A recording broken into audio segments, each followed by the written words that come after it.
afecto a la literatura. Sándor Márai, por ejemplo, uno que fue premio Nobel y que se puso muy de moda hace unos años, se volvió a poner de moda, un escritor que se refirió mucho a ese cambio que se dio en Europa en el siglo XX, de esa época, podríamos decir, dorada, que se termina con abruptamente, de alguna manera, o sea, esa época podríamos llamar imperial europea, que finaliza con el atentado de Sarajevo, para ponerle una fecha así de caducidad histórica, y que marcó ahí realmente un cambio de época.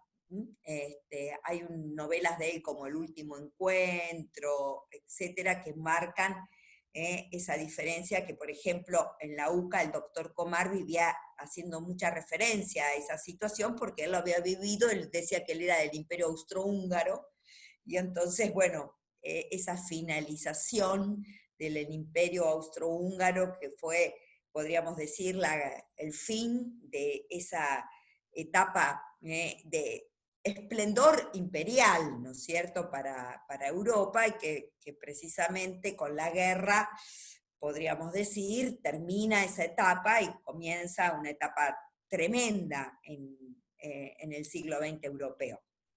Y bueno, eso también está reflejado con el tema del pensamiento y con la filosofía. Entonces, de alguna manera, si bien nosotros no atravesamos ese cambio, podríamos decir, histórico, sí, como siempre estuvimos mirando a Europa, y sobre todo los argentinos, por ejemplo, estos argentinos que comentábamos que se iban a Europa a vivir, etcétera, a estudiar, a pasar sus tiempos, digamos, invernales, y se pasaban en París, etcétera. Con el tema de la guerra, toda esa situación cambió, y bueno, nos afectó, no solo podríamos decir desde el punto de vista social, político y económico, sino también desde el punto de vista del pensamiento, en cuanto que obviamente nos hacemos cargo de una realidad distinta. O sea, la influencia que tuvo todo ese pensamiento inicialmente, podríamos decir así, vitalista, postmoderno, ¿no? Por ejemplo, el de Nietzsche, Schopenhauer, bueno, etcétera, que acá fue recepcionado en una circunstancia totalmente distinta, fundamentalmente con el tema de la inmigración, que bueno, ya desde fines del siglo XIX, perdón, había sido sumamente intensa, y que les había comentado cómo la generación del 80 instrumentó un proyecto educativo precisamente para integrarlo, que se llamó la educación patriótica, que les conté que realmente fue muy extenso, prácticamente un siglo, con el objetivo de integrar a los hijos de los inmigrantes, porque ya sabían que los inmigrantes no iban a, o sea, no iban a poder ser, podríamos decir, integrados, muchos no aprendieron castellano, ¿no? Bueno, la cuestión es que eso se reflejó intelectualmente también en Argentina. Y por eso, a partir de la tercera clase, empezamos a ver en agosto, ¿no?, todo ese cambio, ese giro en la búsqueda de la identidad, de la cultura, de nuestros valores. Y podríamos decir que vamos a cerrar con una generación de los que ya empiezan a considerar la importancia de que la filosofía sea una disciplina académica, y que por lo tanto los que se dedican a la filosofía sean de alguna manera universitarios formados en la nueva Facultad de Filosofía que había surgido en 1895, bajo una fuerte impronta positivista, y que empiezan a repensar entonces ya sus egresados en este giro, podríamos decir, en calidad filosófica, hacia un antipositivismo. Ahora, el antipositivismo es algo muy, podríamos decir, no es ambiguo, sino más bien abarcativo, porque muchas son las formas en que se puede salir del materialismo o positivismo que había impregnado no solamente la filosofía, sino toda la cultura, no solo argentina, sino también latinoamericana. Y entonces, uno de los grandes paladines de este movimiento antipositivista va a ser uno de los graduados que va a llegar incluso a decano de la Facultad de Filosofía, llamado Coriolano Alberini. Coriolano Alberini se refiere entonces a esta época, podríamos decir, en que alrededor de comienzos del siglo XX se produce este giro filosófico, estamos hablando en concreto dentro de la disciplina filosófica, como una salida del positivismo. Y entonces dice lo siguiente en un texto que creo que está en el aula virtual, si no llega a estar me lo piden, porque yo lo he subido como los textos dentro de lo que es la generación del centenario. Hacia 1910 se inicia aquí, o sea en la Argentina, la reacción contra el positivismo, reacción puramente filosófica. Quiere decir que solamente los filósofos se preocuparon por eso, ya que en el terreno científico se difunde el conocimiento de grandes físicos, químicos, matemáticos y fisiólogos ingleses, tales como Thomson, Faraday, Maxwell, Eddington, etc. La reacción contra el positivismo se produce en nombre del intuicionismo francés, del idealismo italiano y del pragmatismo anglo-norteamericano, a través de los cuales se difunde el conocimiento de los filósofos alemanes clásicos y aún contemporáneos. Pero no se conforma con esto Coriolano Alberini ni los antipositivistas. ¿Qué quiere decir?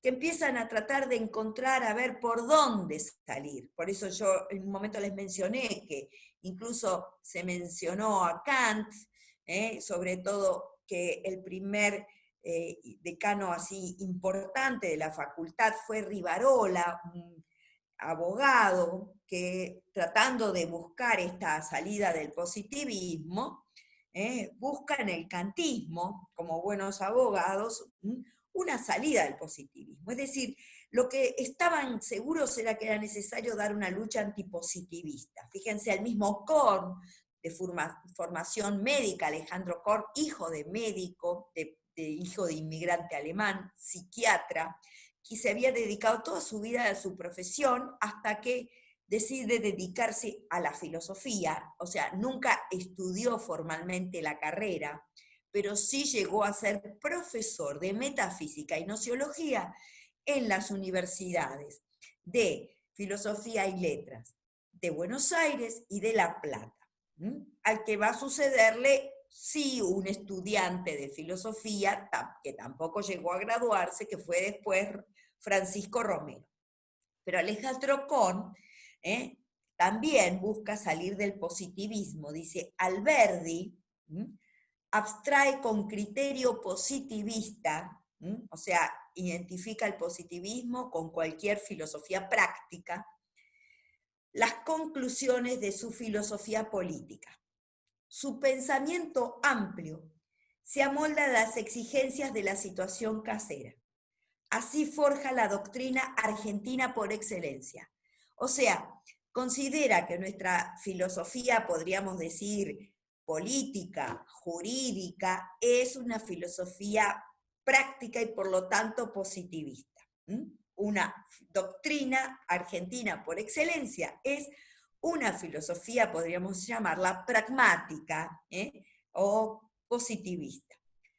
Las bases para la república posible, positivistas, utilitarias y oportunistas, dice, no habrían de alterarse. No podemos continuar con el positivismo agotado e insuficiente.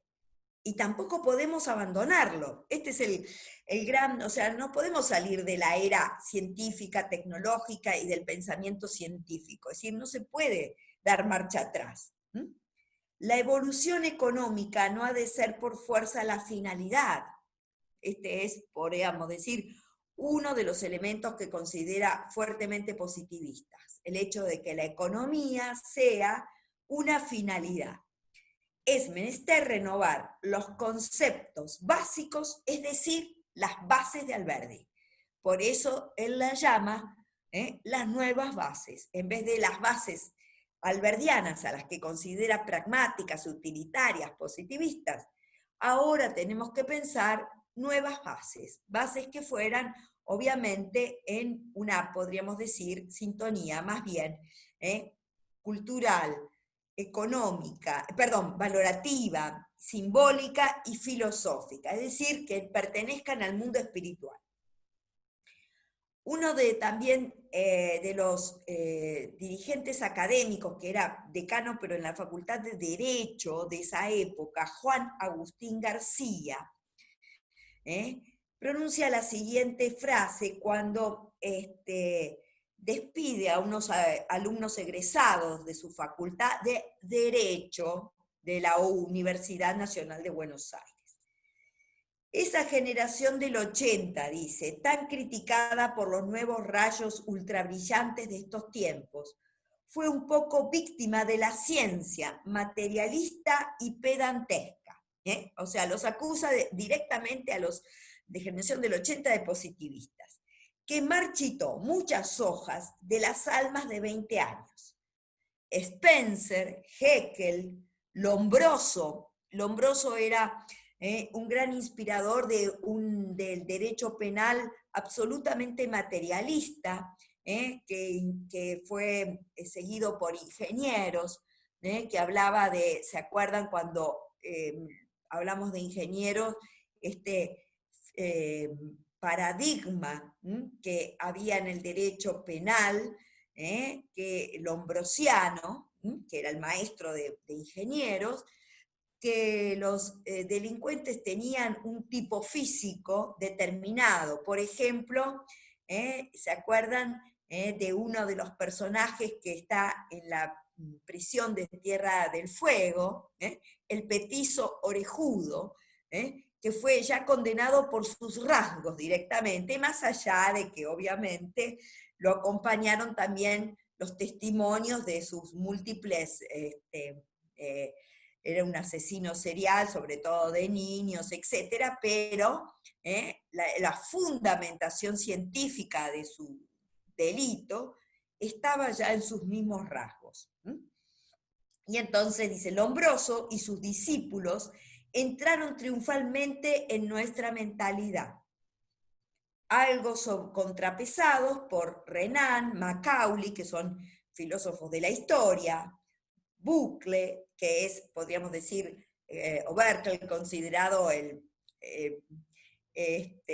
la columna del pensamiento de derecha, algunos nacionalistas lo citaron después, y los poetas y novelistas que fueron nuestros compañeros íntimos en esos dulces años de la vida.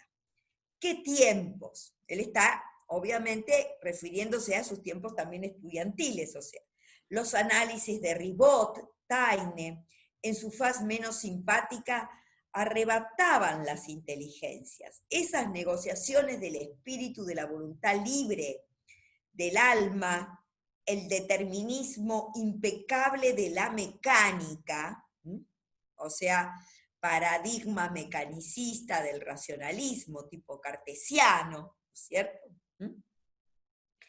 El pesar, el sentir, la literatura, es decir, él lo que propone es un cambio, podríamos decir, salirnos de los autores materialistas y empezar a mirar autores espiritualistas, que los vamos a encontrar de alguna manera, sobre todo en una época en que les encontrar mucho en una filosofía concreta, bueno, también en la literatura, por eso de alguna manera buscan autores que les permitan salir del positivismo. Esa era la meta.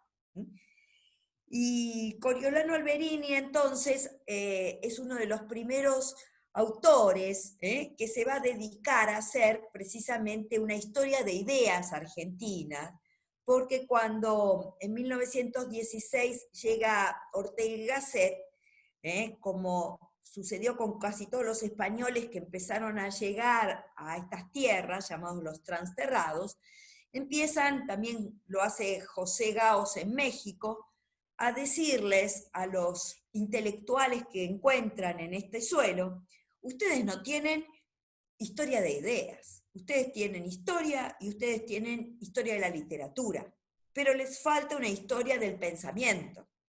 Tienen que elaborar una historia del pensamiento. Es fundamental que tengan una historia del pensamiento para tener precisamente esa identidad, podríamos decir, consolidada.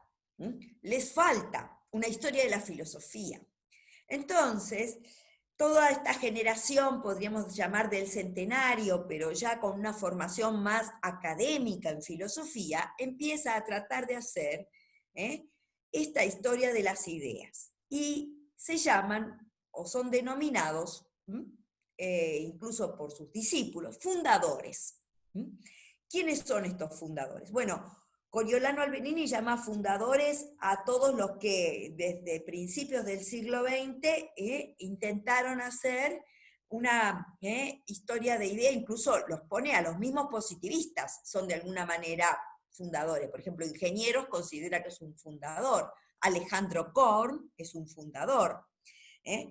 Y él mismo, en cierta forma, aunque es jovencito, participa de este movimiento antipositivista y de alguna manera para contribuir en esa elaboración, digamos, de movimiento antipositivista, va a elaborar unos cuantos trabajos y ensayos sobre historia de ideas argentinas. Y fueron publicados en su momento y luego vuelta a publicar, es decir, republicados, cuando hacia fines del siglo XX se busca esto de, bueno, está acercándose el Bicentenario, a ver qué obras tenemos sobre historia del pensamiento, y entonces se editan nuevamente sus obras, o algunas de sus obras, sobre todo él fue uno de los primeros egresados de filosofía que vio la importancia que tenía, sobre todo en esa época, de saber alemán para poder saber filosofía. Es decir, veía la importancia que tenía el pensamiento alemán en general, todo el pensamiento de los filósofos alemanes, como, digamos, una fuente de inspiración antipositivista, porque la mayoría de los positivistas provenían de la matriz anglo-francesa. Entonces, los pensadores alemanes le daban de alguna manera esa garantía de antipositivismo o de espiritualismo, como lo llamaban. Y entonces, una de sus obras así conocidas, que recopila todos los ensayos que él fue haciendo sobre cada una de las influencias, tanto inglesa, francesa y alemana, en la cultura filosófica argentina, como la llama. Y lo que hace es una periodización, inspirado por Ortega, de diferentes momentos, entonces, filosóficos argentinos, cosa que no existía. Introduce este criterio fundamental que viene de los alemanes, porque Ortega lo aprendió en Alemania, de lo que se llama el criterio generacional. Es una forma de periodización en base a los autores que pertenecen a una misma generación y que, si bien pueden tener diferentes orientaciones filosóficas, comparten la misma época histórica, el mismo contexto, y los mismos, de alguna manera, temas, aunque se aborden desde perspectivas distintas. Según Ortega y Gasset, que tomaba de sus maestros alemanes, las generaciones comprenden entre 15 y 20 años. Hoy se considera que este cambio es más acelerado, pero digamos aproximadamente 20 años era 15 o 25, entre 15 y 25 era, podríamos decir, la etapa en que las generaciones compartían problemáticas comunes. Y entonces era un buen criterio metodológico para estudiar el pensamiento, la filosofía en la cultura argentina. Y por ejemplo, el Divide, por supuesto, arranca con la escolástica colonial.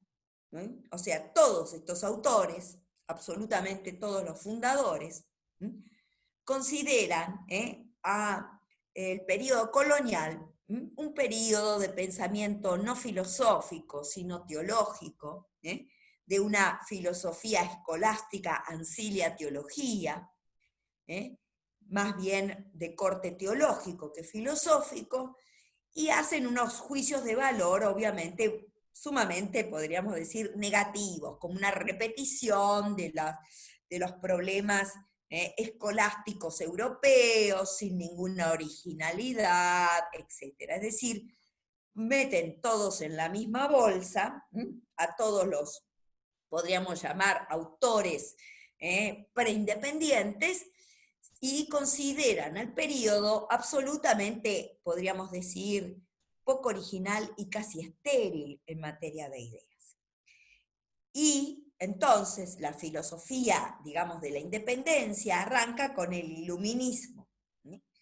Y entonces ahí ya encontramos el pensamiento, por ejemplo, de Rousseau, o sea, todo el pensamiento de Mariano Moreno, etc. Luego viene el romanticismo, en la generación del 37, luego viene el positivismo en la generación del 80, y la última etapa, que es la de ellos, la reacción contra el positivismo, obviamente.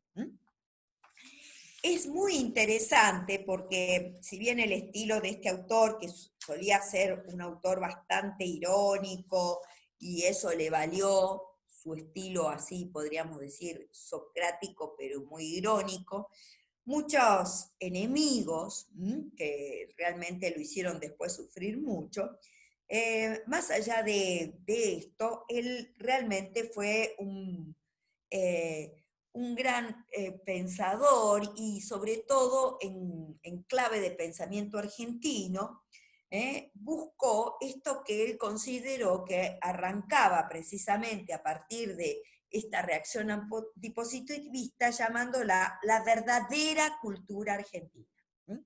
O sea, fíjense que es otra forma de llevar a cabo ese giro hermenéutico desde la filosofía, y fundamentalmente, podríamos decir, nace como en contra de, y en contra de, fundamentalmente en contra del positivismo. Y dice lo siguiente, en esta breve, podríamos decir, síntesis que él elabora, Problemas de la historia de las ideas filosóficas en la Argentina, que lo republicó en los años 90 una colección llamada Identidad Nacional, dirigida por el entonces secretario de Cultura, Castiñeira de Dios. No sé si alguno lo escuchó nombrar, que era un escritor realmente que tuvo en los años 90, en plena época de Menem, que tuvo, ¿se acuerdan que Menem tuvo 2 periodos? Y obviamente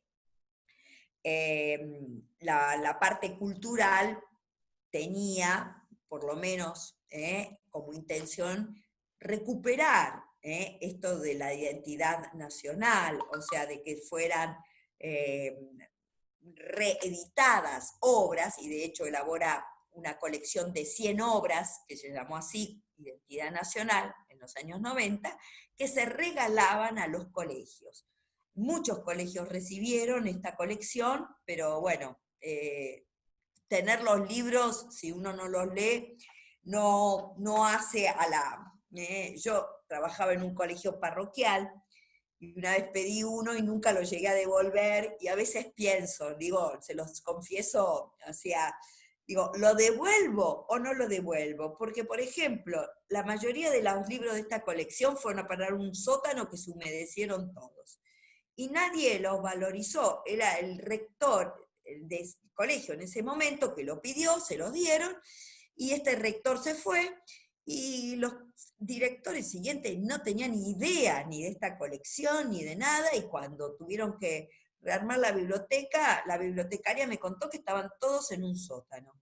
Y yo tenía uno que es de Sampay, de un autor constitucionalista, y la verdad que digo, no lo voy a conseguir porque no se vendían esos libros. Muy pocos ejemplares se podían conseguir en la feria del libro, como este que gracias a Dios pude conseguir.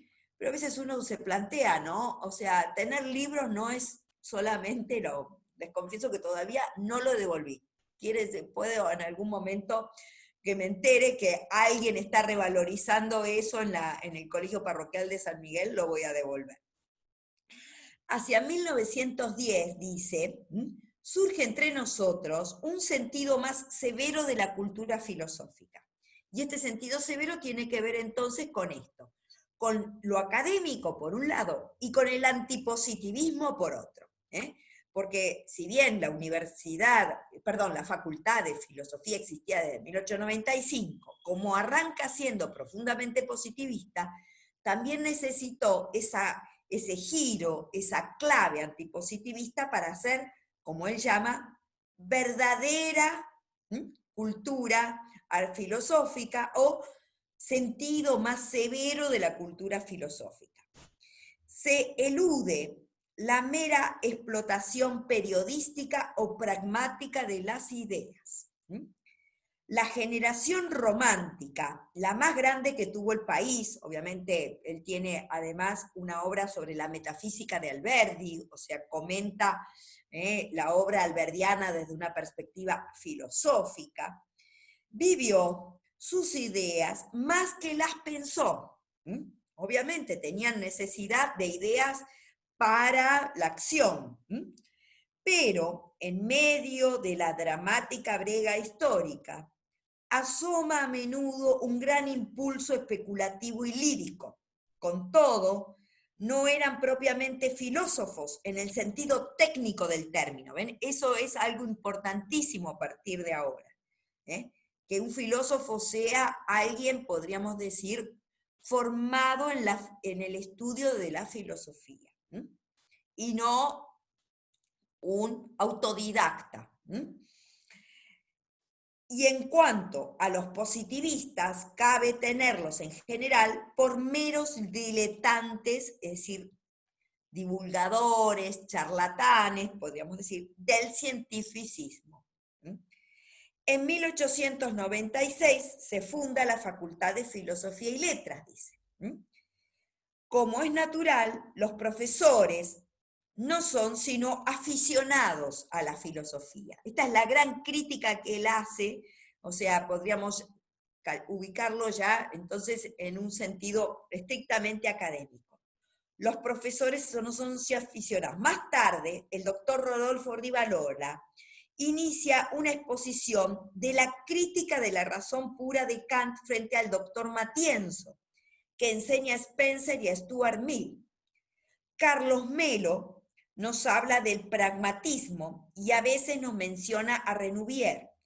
Un eminente psicólogo alemán, Felix Kruger, que no hablaba castellano, ahora sucesor de Wundt y rector de la Universidad de Leipzig, dictó en los años de 1906 y 1907 la cátedra de psicología. Era un psicólogo experimental, digamos.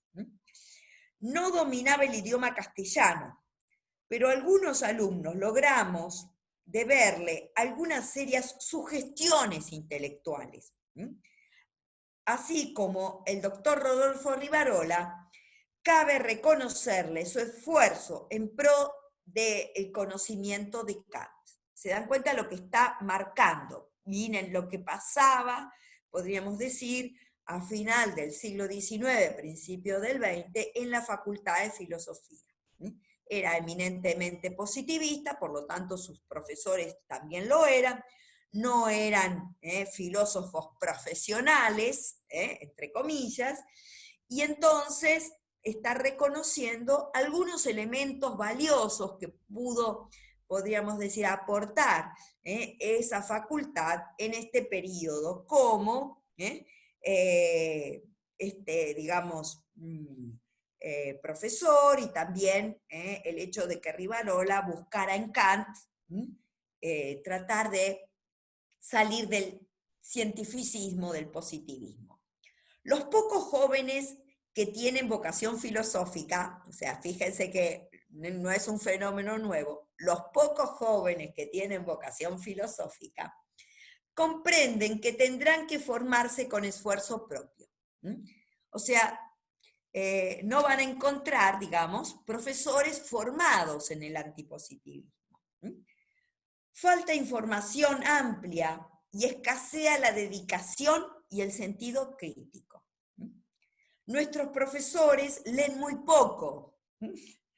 Algunos son espíritus distinguidos, como el doctor Juan Chiabra, formado en Italia, es decir, en un italiano, en la escuela de Carlos Cantón, notable cantista italiano.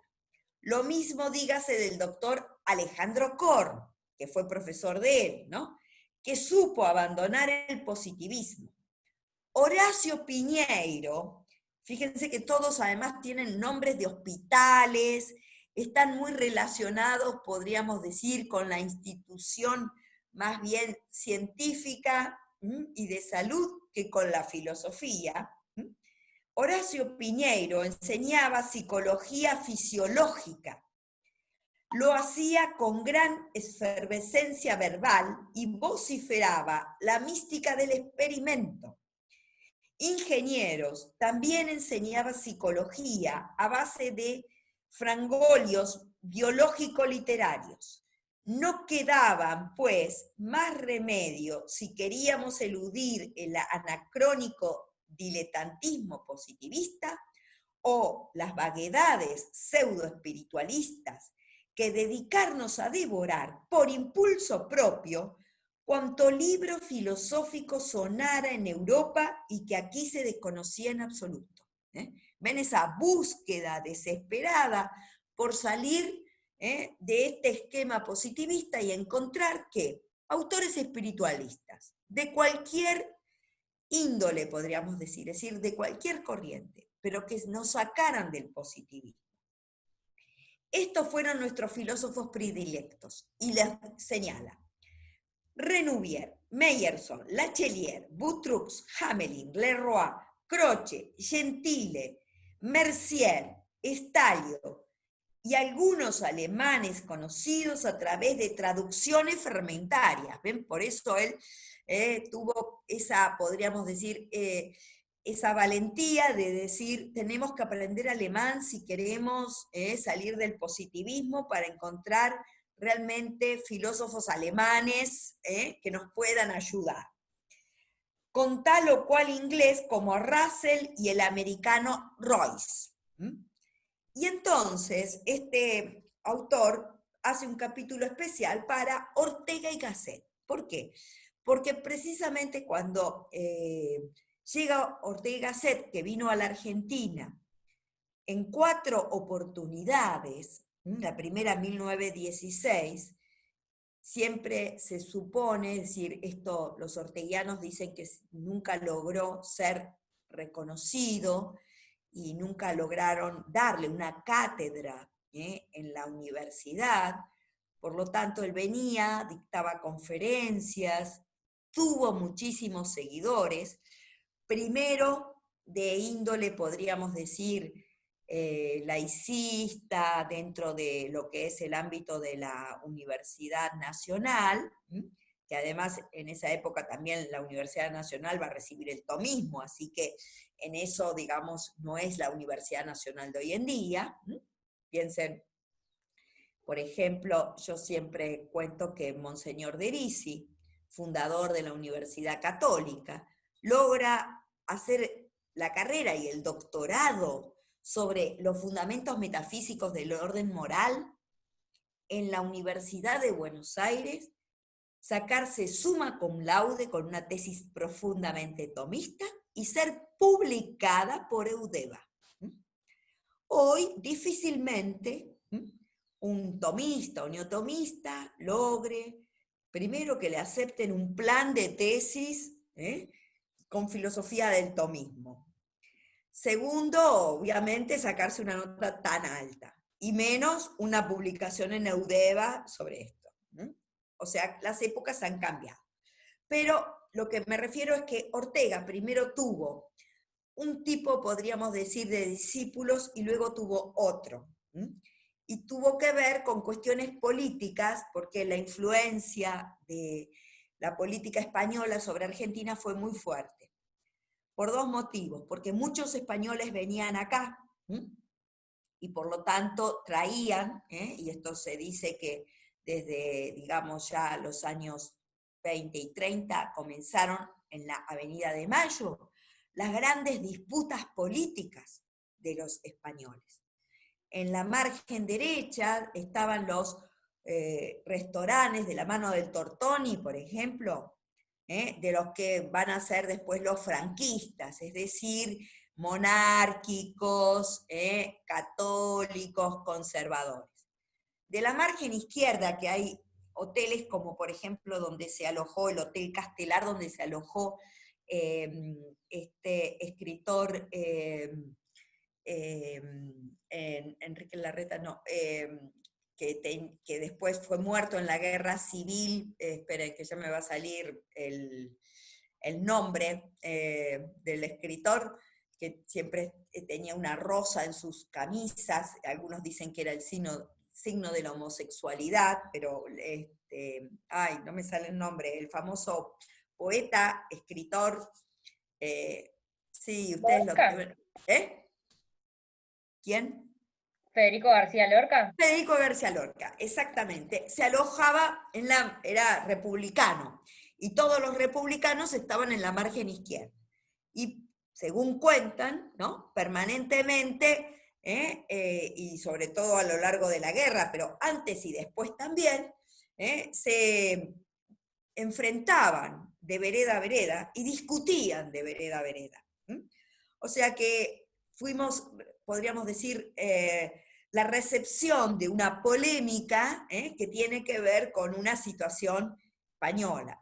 Ortega y Gasset era hijo de un autor liberal, un periodista muy importante que tenía un diario llamado El Imparcial, y era de corte republicano, o sea, su ideología no era monárquica, sino republicana.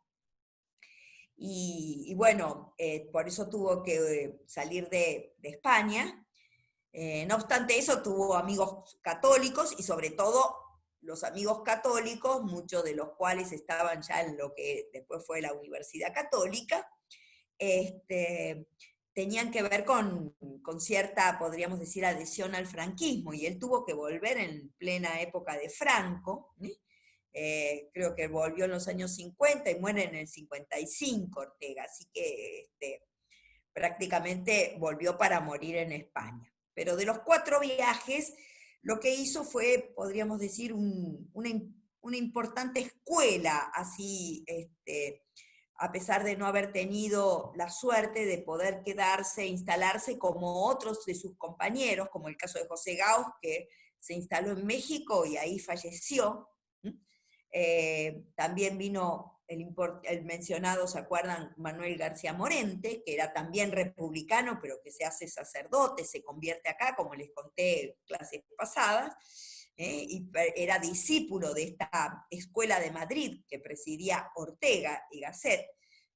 También otro de los discípulos se queda allá, que se llama Javier Zubiri. Son autores que a lo mejor ustedes los conocen y que provienen, podríamos decir, de una matriz de pensamiento que se origina en España con los primeros estudiantes de filosofía españoles que van a estudiar Alemania y que generan una enorme polémica en España entre aquellos que consideran que la cultura española debe seguir el modelo clásico español, el modelo del siglo de oro. Unamuno es el que preside esta corriente, que había sido maestro de Ortega, y además por el que Ortega sentía una enorme simpatía y afecto.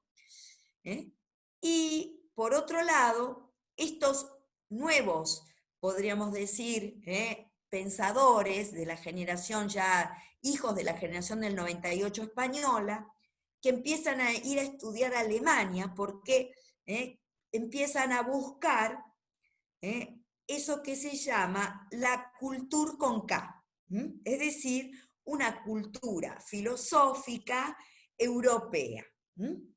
Y entonces, cuando vuelven a España, se enfrentan, podríamos decir, con los hispanistas de la corriente de Unamuno, el mismo Ortega en 1914, o sea, un poquito antes de su primer viaje, polemiza con Unamuno en las meditaciones del Quijote. Si España debe seguir su tradicionalismo o si debe aceptar, podríamos decir, el pensamiento germánico para europeizarse y hacer que España sea parte de Europa. O si puede seguir atrasada en cierto pensamiento de carácter, podríamos llamarlo, escolástico, católico y conservador.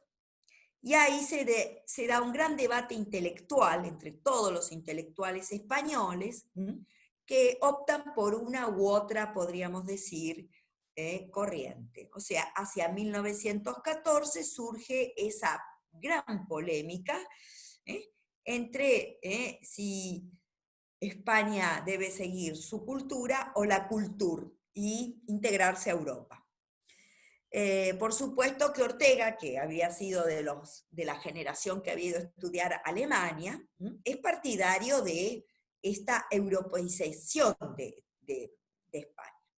Y entonces, en su primer viaje, Alberini entra en contacto con él. Y por eso refiere lo siguiente. En 1916 llega a Buenos Aires por primera vez don José Ortega y Gasset. No sabemos bien qué quiere filosóficamente. Solo sabemos que es antipositivista y eso nos basta. Como diciendo, bueno, el primer paso, podríamos decir, para tratar de dialogar con él, lo tiene. Unos cuantos jóvenes le organizamos una especie de claque bulliciosa y agresiva. Ortega y Gasset habló vaga y bellamente sobre temas de filosofía alemana contemporánea. Exaltó a Husserl, o sea, después lo van a reconocer como el gran valor para salir del positivismo, la fenomenología de Husserl, a quien solo conocíamos por noticias de revistas filosóficas francesas. Bueno, por eso yo les decía esto de que como no sabían francés, solamente se anoticiaban de filosofía, alemán, se anoticiaban de las revistas francesas. Lo mismo que de Meynon y Brentano. Franz Brentano va a ser el gran, podríamos decir, eje de transición entre el tomismo y la fenomenología. No sé si vieron en filosofía contemporánea a Franz Brentano y la teoría de la intencionalidad del conocimiento. Todo conocimiento es conocimiento de algo. La conciencia es conciencia de, va a decir Husserl. Pero fíjense que en los discípulos de Brentano no solo está Husserl, está también el padre del psicoanálisis, Sigmund Freud. La conciencia es conciencia de algo. O sea, la intencionalidad de la conciencia va a ser un tema clave, podríamos decir, que va a través de Brentano llevar, podríamos decir, ciertas bases de el pensamiento de Santo Tomás y que van a intentar utilizar para salir del positivismo. También habló de Max Scheler, Rickert, etc.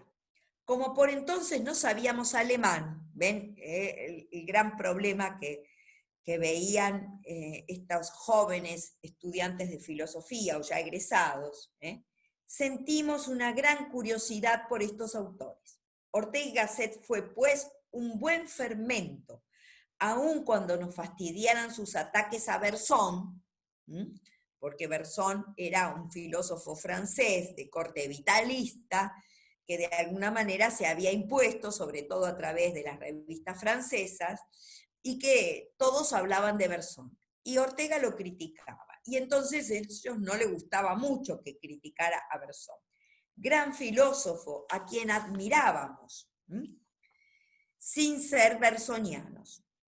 Muy otra fue la actitud de Ortega cuando volvió por segunda vez en 1928, o sea, después de un poquito más de 10 años vuelve. Entonces hizo elogio de Berzón. El filósofo francés era entonces muy admirado en Alemania. Poco después, el maestro español, es decir, Ortega, comenzó a fomentar la traducción de libros alemanes. Los jóvenes que ahora se dedican a la filosofía se nutren abundantemente con esas obras. Otros han logrado obtener una información filosófica amplia sin creer que solo en Alemania hay filósofos. Ciertamente existe allí una gran tradición filosófica que debemos reconocer mediante lectura directa y vivo, espíritu crítico. El positivismo fue malo, no tanto por ser positivismo, sino porque fomentaba ciertos defectos tradicionales, entre otros la indiferencia por los problemas más dignos del hombre. Pero no menos peligroso puede resultar un filosofismo cargado de turbia pedantería exótica. No hay sentido filosófico sin conciencia crítica. El esfuerzo propio debe filtrar la labor ajena. Como verán, hace una especie de valorización de lo que fue la llegada de Ortega. Hubo en los años 10 y 20 visitas muy importantes. No solamente vino el filósofo Ortega y Gasset, vinieron también muchos científicos. ¿Por qué? Porque la Argentina en esa época tenía, como lo vimos desde el punto de vista sociocultural, un cierto posicionamiento en el mundo como, bueno, un país en ascenso, granero del mundo, una potencia, etcétera, y por lo tanto también empezó a considerarse la posibilidad de venir no solamente con fines materiales, sino también con fines espirituales. Y vinieron así gente de ciencia, gente de filosofía, sobre todo pensando que, bueno, en Europa la situación estaba bastante difícil, hizo que viniera el conde Keyserling, no sé si lo escucharon nombrar, que empezó a hablar mal de los argentinos y a criticarnos, y entonces no fue nada recibido, digamos, nada bien recibido por el ambiente intelectual, porque obviamente para muchos europeos esto era la incivilización, el atraso, etcétera, y bueno, a nadie le gusta que le vengan a decir sus defectos, podríamos decir. Entonces, no fue bien recibido el famoso conde Kaiser. También vino el premio Nobel Rabindranath Tagore, que era un poeta hindú que en realidad venía a Chile, tuvo un problema de salud cardíaco y debe quedarse en Argentina, y es entonces aprovechada la ocasión por Victoria Ocampo, una mujer de letras, formada, educada en un ambiente muy afrancesado.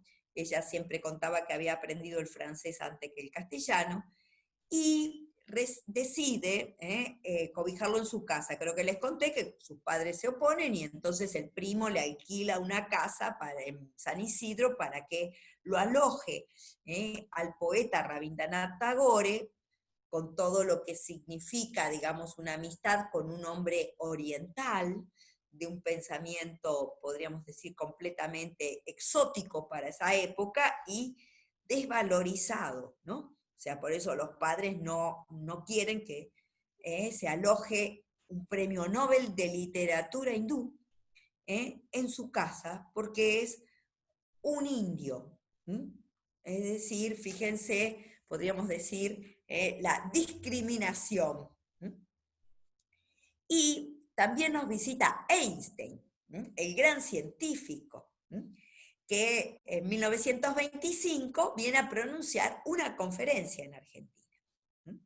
O sea, realmente la Argentina también intenta, podemos decir, crecer, digamos, intelectualmente, en ciencia, en literatura y en pensamiento. Y por eso, cuando llegan todas estas grandes figuras, tiene cierto reconocimiento y tiene al principio, sobre todo, ciertos discípulos o seguidores. Después el conde Kerselin se va y obviamente no había caído muy bien su mensaje. Y en cambio Ortega, el 29 Antoine de Saint-Exupéry también, que fue famoso por su famoso Principito, ¿no es cierto? O sea, éramos, podríamos decir, un lugar de llegada de muchos intelectuales que trataron siempre de conocer la Argentina porque parecía que era un lugar sumamente prometedor. Cosa que para muchos realmente no fue así. O sea, no llegó a ser para muchos ese paraíso que buscaban en un momento en que Europa estaba en una situación tan conflictiva.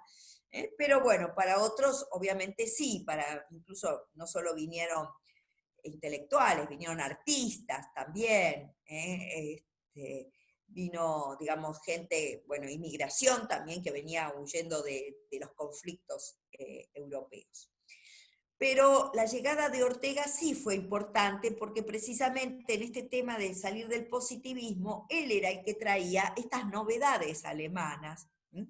Y en otro momento dice Alberini, nos trajo la fenomenología, nos trajo a Husserl, nos trajo a Max Scheler, nos trajo novedades para poder pensar cómo salir del positivismo. Y por eso, entonces, como tenía, digamos, sus seguidores acá, él volvió, ¿no? Por eso fíjense la diferencia, cuando vuelve en el 28 ya está a favor de Bersón, o sea, ya tiene otro panorama, etc.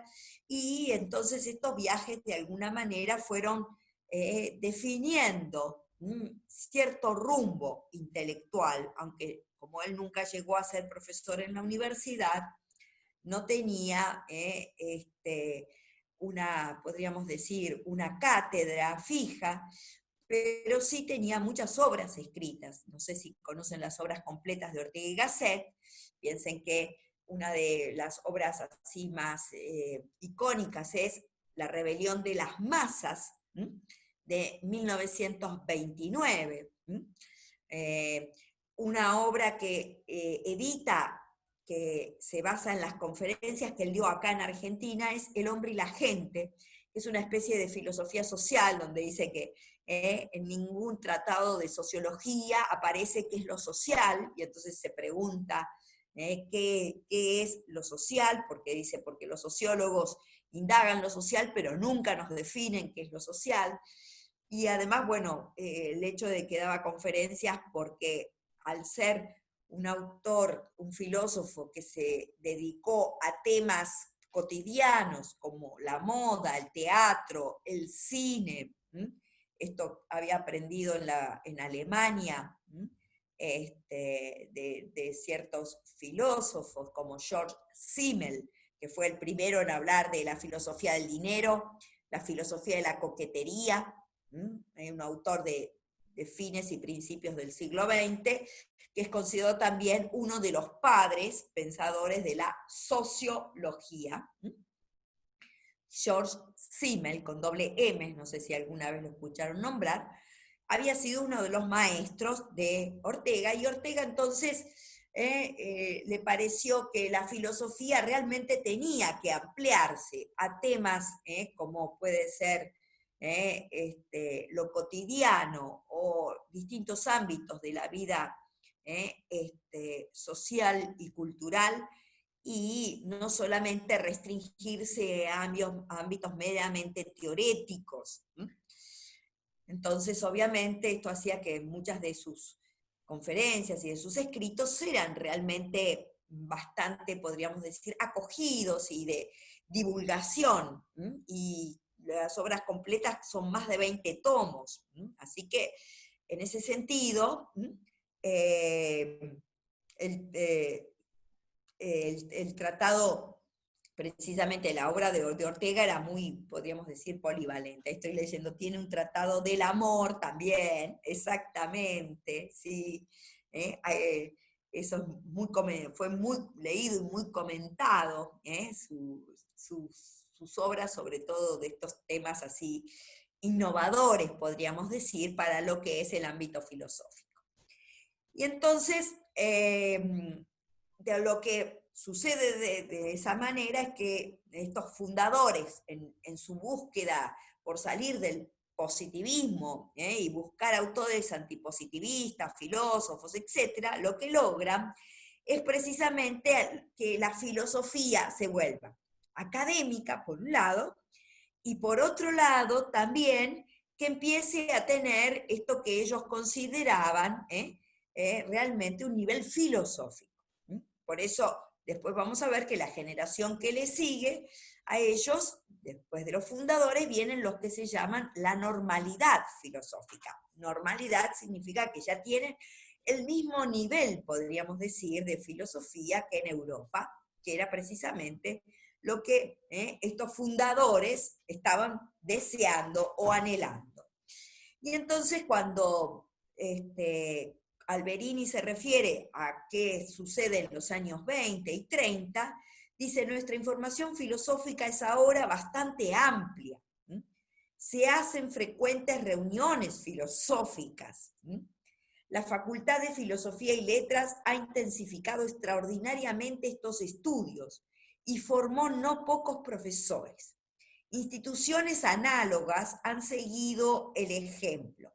Abundan los conferenciantes extranjeros sobre materia filosófica. Hemos oído la palabra directa de Kohler, Diech, Enríquez, Keyserlin, Einstein, Langevin, etc. No hay casi gran revista filosófica europea o norteamericana que no figuren en el Instituto de Filosofía de nuestra facultad. ¿Qué nos falta? La cultura. O sea, nos falta cultura filosófica. Tenemos ahora un poco de filosofía, porque ya trajimos o investigamos o nos enseñaron algunos filósofos que no son positivistas.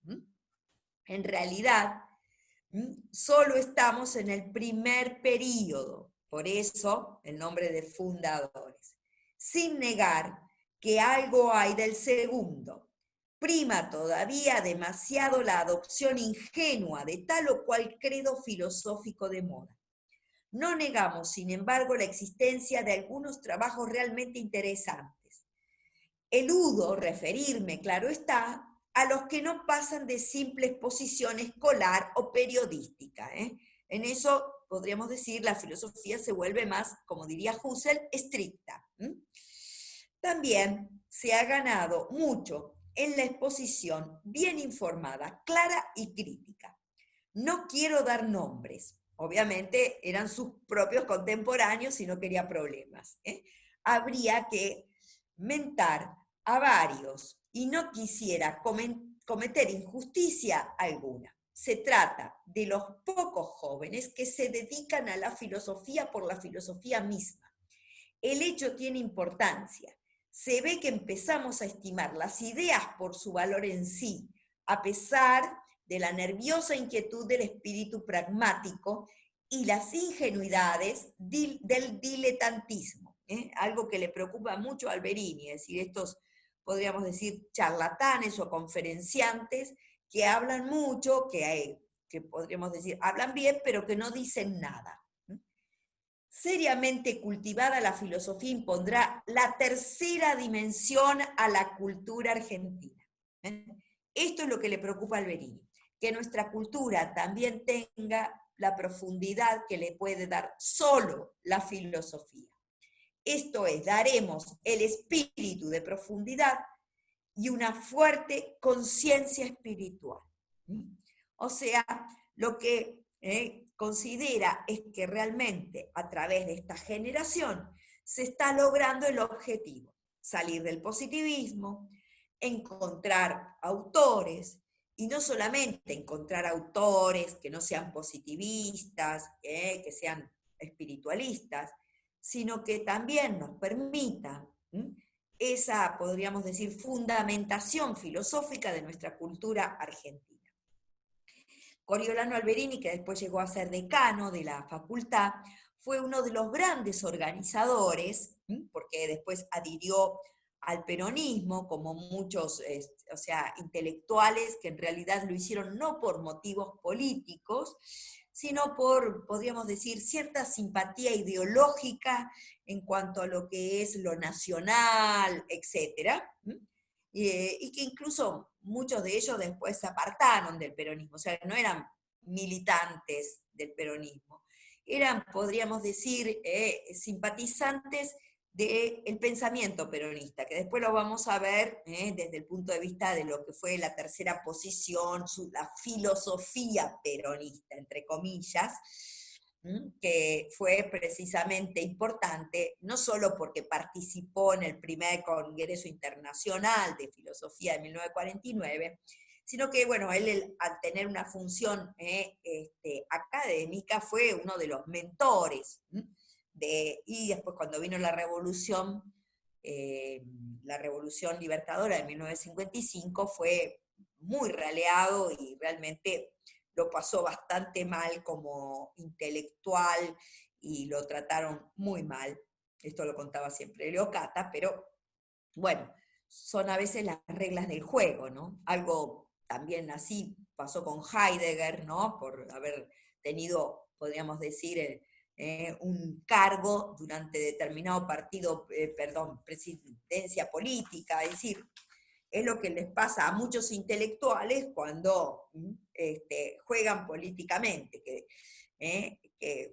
cuando termina, podríamos decir, el momento político, los eclipsan y pareciera que su valor filosófico está ligado a lo político, y a veces no es así.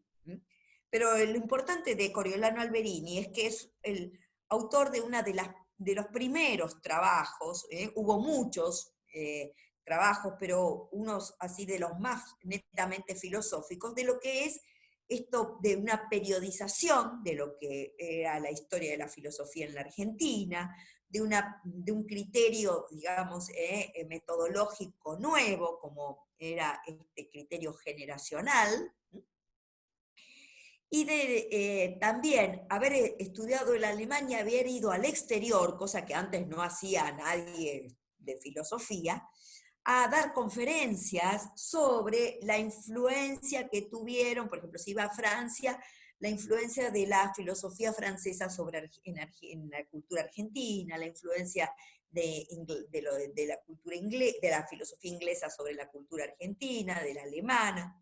Y entonces realmente elabora trabajos bastante interesantes sobre esto que podríamos llamar historia de las ideas. Es prácticamente uno de los primeros en elaborar así trabajos bastante sintéticos, pero de profundidad filosófica. O sea, de intentar darle a la cultura filosófica, bueno, también una historia de ideas filosóficas, cosa que no abundaban, y sino que más bien escaseaban. Ya les digo, los hacen otros, como ingenieros, etcétera, pero este era, desde el punto de vista de su formación académica, el más rigurosamente filósofo. Obviamente que esta generación después es vista, y ya voy terminando y cerrando esto, como también impregnada de un fuerte europeísmo. Y no hay una conciencia de europeísmo así como hoy lo podríamos tener. Es decir, ¿de dónde vamos a sacar filósofos para superar el positivismo? De Europa. Si también el positivismo vino de Europa, el romanticismo vino de allá, etc. Entonces, digamos, se manejan dentro de esa vertiente. Tenemos que ver, a ver qué dicen los de allá para que nos ayuden acá a encontrar esta tercera dimensión a la cultura argentina. Bueno, y esto es entonces el cierre, podríamos decir, de esto que dimos en llamar de una gran, digamos, dentro de una gran unidad, una especie de generación del centenario, marcada por este giro o cambio completo, podríamos decir, desde lo que fue el positivismo hacia distintos caminos que se abren en la búsqueda de lo propio, o de la identidad nacional. La clase que viene veremos en la década del 30 qué es lo que aparece en la búsqueda de esta identidad nacional. Así que, bueno, si tienen alguna duda, algún comentario, yo no quiero decir más para no cargarlos con más cosas y dejarles la cabeza, ¿no? También con Yo, un espacio. profesora, una pregunta. Quería saber el título de lo que estuvimos leyendo recién. Sí, la obra esta de Coriolano Alberini se llama Problemas de Historia de las Ideas Filosóficas en la Argentina. Gracias. Es de la colección Identidad Nacional de 1993, esta que dije que produjo la Secretaría de Cultura de la Nación, ¿no? Y el capítulo parte que leímos, la cultura filosófica en Argentina, ¿no? Y no leí todo el capítulo, sino la parte que habla de la verdadera cultura argentina, es decir, cuando superamos el positivismo, según él. Es una etapa de la cultura argentina sumamente interesante porque hay mucho interés por la búsqueda de darle, podríamos decir, sustancia a la cultura argentina. Esa es, podríamos decir, es como el objetivo fundamental de todos estos intelectuales, tanto de las letras como de la filosofía, ¿no? Quieren salir del positivismo, quieren salir del pragmatismo y quieren que la cultura nuestra tenga, podríamos decir, pensamiento, ideas, valores, fundados en esto que está en búsqueda, que es la identidad, ¿no? Algo que se me viene a la cabeza, que creo que vos lo fuiste diciendo a lo largo de las clases, Sí. ¿no? Pero que me parece importante, que me llamó la atención a mí, cómo en la historia argentina, en estos años desde la independencia y ahora, e incluso sigue, yo creo que la Argentina siempre trató de alguna forma, mostrar una identidad, ¿no? Y se apuró. Me da esa sensación como que se apura. Entonces, medio que tambalea y se va cayendo con las ideas y va tratando de proponer ideas nuevas y como que no queda muy claro bien, no está bien definido el pensamiento argentino, ¿viste? Entonces se generan, yo creo que hoy estamos en ese sufrimiento de la famosa grieta, ¿no? Como que es o uno u otro, o siempre como una lucha entre uno y otro, y me parece que, según tengo entendido yo, ¿no? Me parece que puede ser un poco por esto, creo que es el apurarse de querer formar o querer mostrarse con una idea, porque Argentina, digamos que fue temprano y no tuvo una historia como Europa, que tuvo una historia eterna, y bueno, el resto de los países, ¿no? Pero bueno, no sé si está bien. Eso es lo que en general se considera, que los países latinoamericanos de golpe nos independizamos y nos tuvimos que armar con ideas, con formas externas, y eso precisamente repercutió en esta, podríamos decir, en este, podríamos, trance armados a la fuerza, a los ponchazos, como quien diría. En cambio, Europa fue todo un proceso aunque les parezca mentira, mucho más espontáneo, natural. Nuestro proceso fue rápido y no fue natural, sino podríamos llamarlo racional. O sea que en el fondo somos naciones mucho más racionalistas que las europeas, en el fondo, ¿no? O sea, porque, bueno, a ver, lo que dijo Hegel, lo que dijo no sé qué, bueno, entonces Alberdi, a ver, rápido, en 20 días saco las bases para la Constitución, y ahí tenemos la Constitución. En 20 días, en base a todo lo que hemos pensado, pero en base a quién hemos pensado. Y en base al eclecticismo francés, en base al romanticismo alemán, a la escuela histórica de derecho alemana, o sea, esa ensalada de pensamiento europeo del siglo XVIII y XIX. Y esa fue la base que después Korn dice pragmatista, utilitarista, para armar rápido nuestras instituciones, pero al final no tenemos cultura.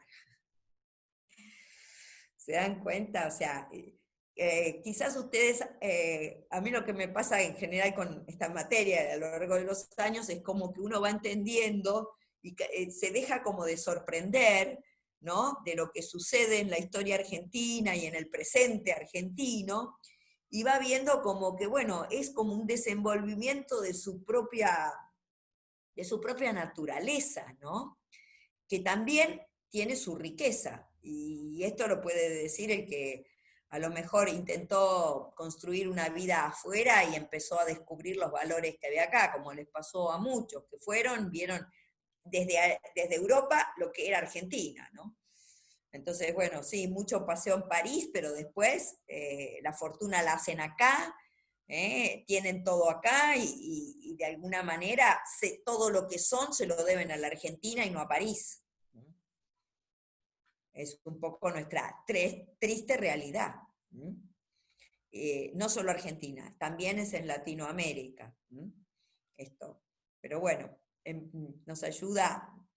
Exactamente, nos armamos con formas foráneas para poder pertenecer al mundo. Sí, sí, totalmente. O sea, fue así. Y después en el siglo XX quisimos nacionalizarnos, sobre todo culturalmente, pero bueno, ya teníamos instituciones,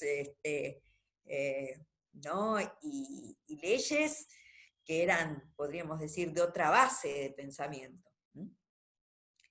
Espero que todo esto les ayude como o sea, lo del parcial, búsquense algún librito, si quieren de pocas páginas, ahí en los libros que son 200 años, 200 libros, tienen autores del siglo XX, pero es importante que les ayude como también a entender a ustedes como filósofos, sobre todo para entender un poco, bueno, cuando la gente se queja tanto de la Argentina, cuando a veces nos impresiona todo lo que pasa, por qué oscilamos, o de la ley del odio, o entre extremos opuestos. Bueno, ¿no? Necesitaríamos un Hegel que nos explique la argentinidad en nuestra dimensión, podríamos decir, espiritual, ¿no? ¿Qué es lo que nos pasa, ¿no? Esto de que decía Sarmiento, revela, cuando decía que le revelan, ¿no? A Facundo, revelanos, ¿no? ¿Qué es lo que está pasando en el fondo de nuestras luchas intestinas? ¿Por qué, no? Esto le pasa a la Argentina. Bueno, entonces, si les parece, seguimos la próxima vez con la década del 30, los ensayos sobre identidad nacional, que van a ser, podríamos decir, una visión y un aporte a este tema, y ya después entramos en los 40, y la irrupción del peronismo, que lo vamos a ver desde el punto de vista, ya les digo, de lo que se consideró, bueno, también ya en los 30 aparece, esto del pensamiento nacional, que es, podríamos decir, una reunión de intelectuales que son literatos, periodistas, filósofos, ¿no? Y que todavía de alguna manera está presente. Quizás escucharon hablar de Scalabrini Ortiz, Jaureche, Eduardo Mallea, o sea, a veces no son de la misma vertiente, ¿no? Ezequiel Martínez Estrada, son pensadores, podríamos decir que tienen como matrices distintas, pero ese sentimiento por la Argentina muy fuerte, ¿no? En la búsqueda de cierta identidad nacional. Que explique. Mirta Legrand. Bueno, esperemos que sea, darle un poco de tercera dimensión a una cosa de Mirta Legrand, ¿no? Pero la verdad que la Argentina lo que tiene es una síntesis única en el mundo. En ninguna parte del mundo hay esta síntesis. Ayer había un programa excelente sobre armenios. Por supuesto se pasaban diciendo para conservar la lengua, conservar eso, pero todo lo tienen en Argentina, hay una comunidad enorme, colegios, iglesias, hicieron incluso centros culturales para conservar su lengua, o sea, una obsesión por conservar lo propio, pero todo acá, ¿no? O sea, no vuelven allá. No se quieren ir para allá de nuevo. Por las dudas, los turcos los agarran otra vez, se quedan acá. Y bueno, eso es lo que pasa en Argentina, ¿no? Que solamente en Argentina pueden conservar su lengua, su cultura, sus iglesias, tener un centro cultural. ¿En qué país los iban a dejar tanto? Así que, bueno, les deseo buena semana a todos, y Gracias, que se profe. preparen para la Profe. próxima clase. Que ya... Profe, Gracias, Muchas profesora. gracias, Marcos, por el Chao, apoyo. gracias. Gracias. Nos vemos. profe, profe, Adiós, gracias. Chao, gracias, profesora. Buena semana, profe. mientras Muchas gracias. mientras salen los chicos, te hago una pregunta. Sí, cómo no. Te quería Sí, yo no preguntar tengo si... clase, así que Genial. No, yo sí, pero igual te pregunto rápido. por eso, el que está apurado sos vos.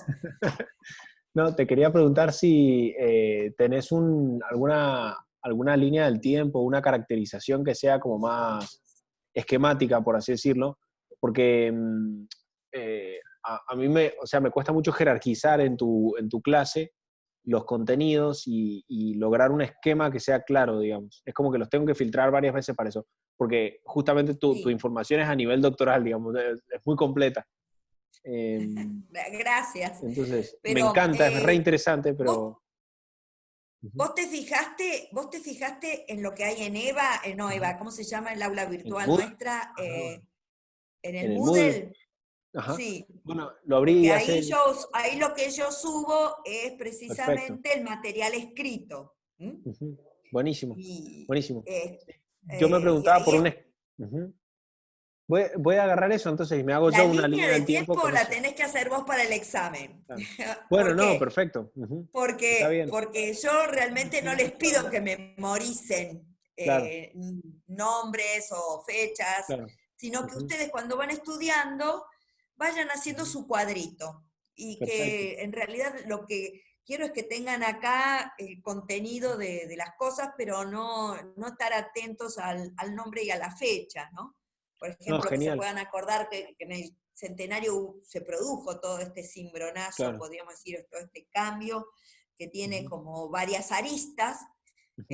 sin necesidad de tener que aprenderse todos los nombres de memoria. Si vos ves que lo del aula virtual Buenísimo. está incompleto, te mando más. Yo tampoco los quiero... No me pareció este, incompleto, o sea, a mí me pareció justamente muy completo, pero bueno, o sea, ahora que me dejas esto más claro de los nombres, números, etcétera, o sea, yo me hago mi propia línea, que igual soy de hacerlas, digamos. Enseñé historia medieval y como que me claro, enamoré y de las líneas además, del tiempo. para mí, te digo, más que un examen, me gustaría que pudieran elaborar una cosa así. No sé qué opinará el Claro. otro profesor, pero en lo mío, con que logren hacer un buen cuadro, Ujú. porque obvio que no se van a acordar todo y lo que memorizan Claro, lo pierden, pero en cambio claro. lo que internalizan es como los Ujú. chicos, viste que cuando hacen los trabajitos y uno dice, ¿para qué les hacen hacer tanto trabajo? Ujú. Y Claro, bueno, para que hagan todo un proceso de internalización, claro. Claro, no, a mí en ¿no? ese sentido Que me les quede... parece, o sea, me tranquiliza mucho lo que me dices, porque, o sea, cuando yo vi el nombre de la materia, panorama, yo pensé justamente en lo que usted está diciendo ahora. Y a mí eso, digamos, me viene muy bien. Soy uno de esos argentinos que se siente como por ahí más con la mente afuera que adentro. y me parece muy importante tener una idea, o sea, o que me digan un nombre como este de Coriolano y saber quién es, por lo menos Alberico, cuándo, claro, claro, y saber por lo menos claro. cuándo vivió. Si te dicen un etcétera. filósofo argentino, lo podés Claro. nombrar con tranquilidad, que es Ajá. filósofo, pues estudió en la universidad, Ujú. en la Facultad de Filosofía y Letras, Claro, claro. y además era, o sea, un gran apasionado de lo que era la historia de las ideas filosóficas argentinas, ¿no? Esto de Ujú. esta línea así husserliana de filosofía como ciencia estricta, ¿no? Wow, genial. Justo estaba hablando con un profesor de la filosofía de Castellani y me decía que no, que Castellani no aplicaba para filósofo, aunque tenía así discursos o libros sobre eso. Sí. Em, Eh, sí, más filósofo en eso claro, Membiel dentro de esa línea, claro. porque Ujú, ahora después vamos a ver si tengo tiempo de explicar algo de los años 30, que es ujú. precisamente la aparición esto del nacionalismo, ¿no? Ajá, Este, en el 34 con el famoso Congreso Eucarístico Nacional, ¿no? claro, Que hizo ajá. la Que, Argentina católica, ¿no? Y muchos claro, y creyeron todo ese estilo. siempre y para siempre la Argentina iba a ser católica, Claro, claro, ¿no? que lo había inaugurado Estrada, Absolutizaron, ¿no? digamos, Ujú. ¿eh? Que lo hizo Estrada el primero, ¿no? Estrada, ¿qué? El primer congreso eucarístico, ¿no lo hizo cuando fundó la Acción Católica? ¿No lo organizaron? ¿O estoy confundido? No, Estrada es de los años 80, de la Claro, generación de 80. entendía Esto es entendía justamente que, 1934. Y, claro, claro, no. Entonces son estoy más bien, confundido. sí, Ujú, después te voy a nombrar bien los participantes, Monseñor, después va a estar Monseñor de Andrea, todo, o ujú, sea, la cúpula eclesiástica tuvo mucha participación y mucha ujú, influencia, no solamente el hecho de, digamos, de estar presentes en el hecho, sino que también tuvieron mucha influencia porque era la época de la vertiente del pensamiento social cristiano, sobre ujú, todo venido de Países Bajos. Y ujú. la universidad, esta católica,